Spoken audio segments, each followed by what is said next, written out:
Good morning, members of the Senate. I rise on a point of personal privilege to talk about RFRA, the Religious Restoration Freedom Act. The Religious Freedom Restoration Act, I believe, is the real moniker for the bill. We heard yesterday a couple things about the fiscal impact. And by the way, I want to thank the senator from the 29th for coming to my district last week for a debate on this very issue. And he comported himself very well. He was treated well. I think he was treated well. He nods yes. So we appreciate his coming to the 39th and being a part of what is probably going to be a landmark debate on the issue of RFRA. The only thing I would want to say is that,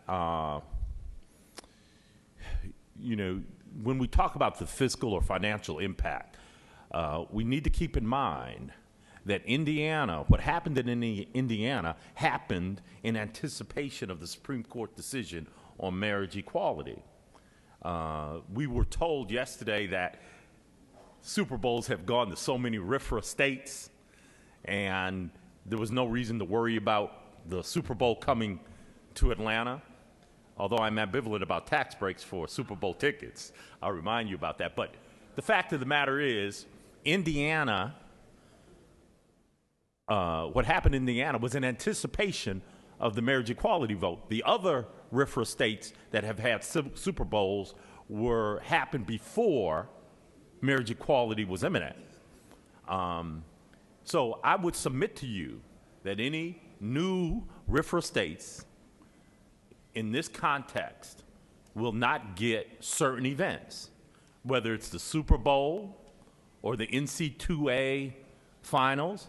I was over at the Eggs and Issue breakfast this morning where the governor opined on 4 major events: Super Bowl, NC2A Final Four, and a couple other events that I don't remember.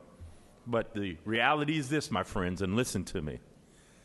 If RFRA passes, there is no doubt there will not be a Super Bowl in Georgia.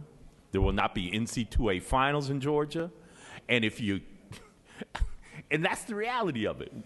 We could talk about how many states have had whatever. It is not good for the economy of Georgia. Number 2, when it comes to RFRA, put in something that would prohibit discrimination. Put in something that would allow my home city, Atlanta, and their non-discrimination ordinance to be left in place, to be intact if RFRA was to pass. And then at that point, I think many of us would be satisfied. But we cannot make Georgia pass a bill that is a license to discriminate. Part 2 of my point of personal privilege, I have a little bill here which would require that people who are promoting casino gambling, lobbying for casino gambling, declare every red cent. Not just contributions to y'all, to us, although I haven't taken any of their money, but any penny that they donate or they use in furtherance of bringing casino gambling to Georgia.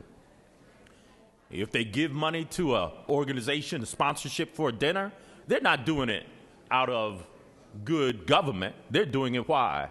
To curry favor in the community. I've seen their names on certain community events, community dinners. I think that the citizens of the state of Georgia, whether you're for it or against it, ought to have what? Ought to have the opportunity to know every red cent that the casino folk are spending in Georgia. That's what this bill will do. It is, I'm going to have it in my seat. I'm going to drop it by the time that we adjourn. If you'd like to sign it, here it is. You're welcome to sign it. Thank you. very much for listening, and thank you for what you do for the state of Georgia.